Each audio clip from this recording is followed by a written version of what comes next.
Welcome, ladies and gentlemen. Today I want to talk about the veteran Asylum Sanctorium guide with the main boss and Felms. That's the dual wield boss.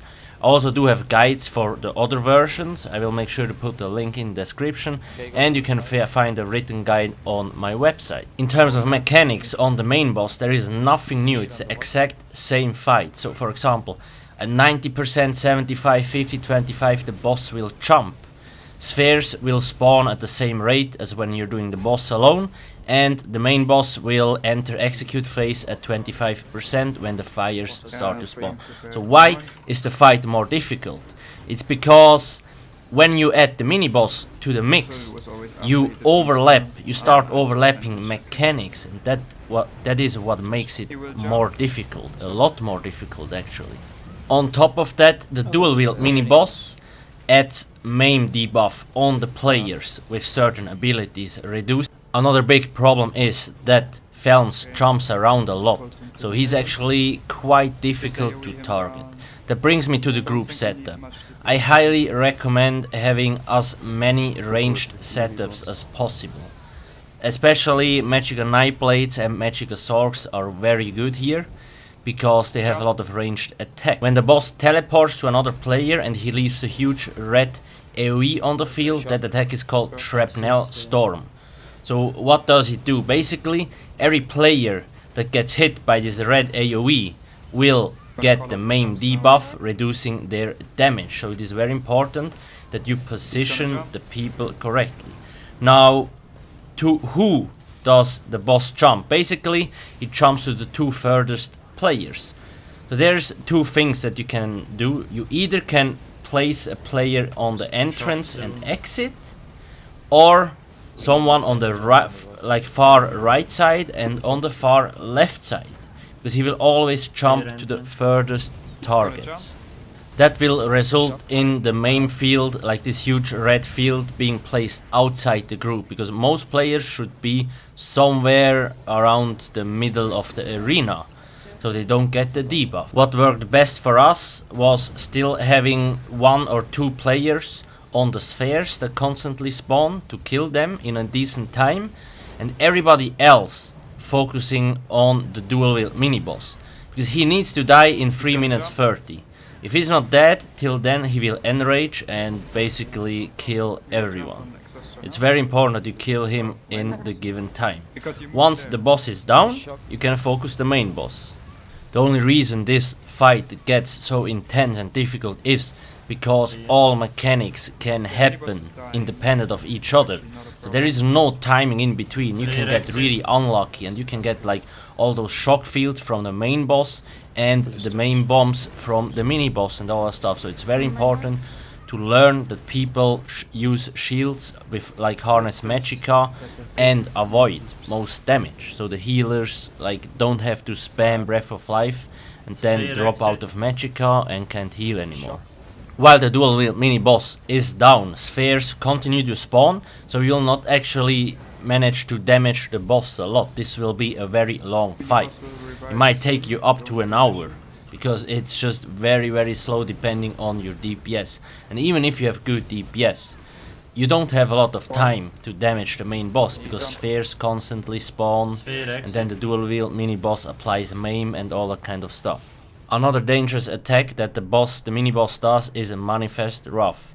He holds his hands up, and then basically two small AoEs will drop on the ground to some random players, and 3 small AoEs will shoot out of there in a line. If you stand directly in the middle, you will get one shot. If you only get hit by one, if you're not shielded, it will take away a little bit more than your max, like half health, something like that. So it's very dangerous, and it also applies main, so try to avoid it if possible. This attack alone is not dangerous, but like I said before, if the shock attack happens at the same time with Manifest Wrath, you're gonna have the off tank here should make sure to tank the mini boss directly behind the main boss. Yes, he's jumping around a lot, but his light attacks still hurt normal players, so you really need an off tank. Your off tank also can support the group via like debuffing the mini boss and buffing the group, or even healing the group. Another thing, like with the normal strategy, when we only would fight the main boss, we still have a healer in front of the main boss to catch the lightnings. This is very important. You need to have a healer there. Nothing changed with the normal boss fight. This, like the mini boss, is just an extra layer of difficulty. And if you have enough damage on the mini boss, like you kill him faster than you actually should, you can assign more players on spheres. So the spheres die faster, which means you will get a little bit more damage on the main boss. Below 25% main boss health, you will get the extra mechanic with the fire. Now about the fire, just to remind you. The closer you stand in the middle of the fire, the more damage you will get. So try to stand somewhere towards the edge. And the boss always places 3 fire spots. One on the right side, one on the left side, those 2 are guaranteed, and then either on the entrance or exit. So try to stay somewhere there.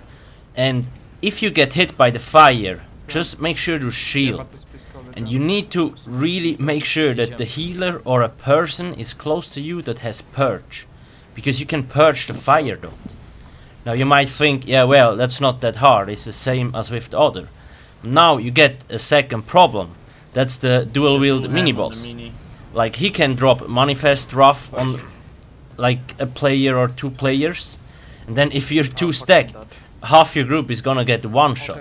He can, if people are not in their positions to get the main field, like on the entrance and exit or left and right, then it will land in the group and everybody is debuffed. So this is quite difficult to handle.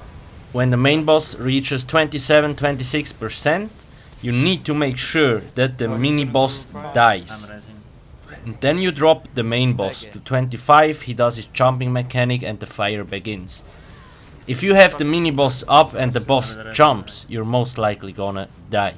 That's something very important. You really need to be able to time those things correctly. I know you want me to tell you that there is one certain or like good way to handle this boss fight, but it's just a fucking RNG party. All you can do is pray and not die. Like seriously, sometimes it feels like that. And when you're reviving, you can start from 0 again. And that can be very frustrating, especially if you have low DPS. That's the main problem. If you cannot drop the mini boss fast enough, then you will have an issue.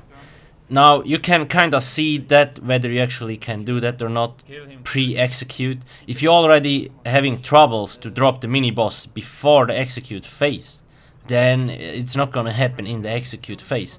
Because the extra fire mechanic, you need to, like, you can't damage the mini boss when you need to shield up or rest people that die from the fire and all that kind of things. It just makes it way more difficult.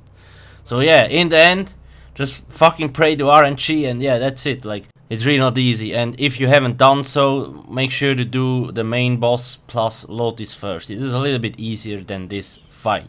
Once you complete the main boss plus Lotus, I recommend doing the main boss plus Felms. And then there is still the last step with the main boss and both mini bosses together. I will put the video that I used here, like the full video, into the description, so you actually can go check it out and like see how we have done it without any commentary and so on. That's it for now. Make sure not to forget to subscribe. Thank you for watching and have a nice day. Cheers.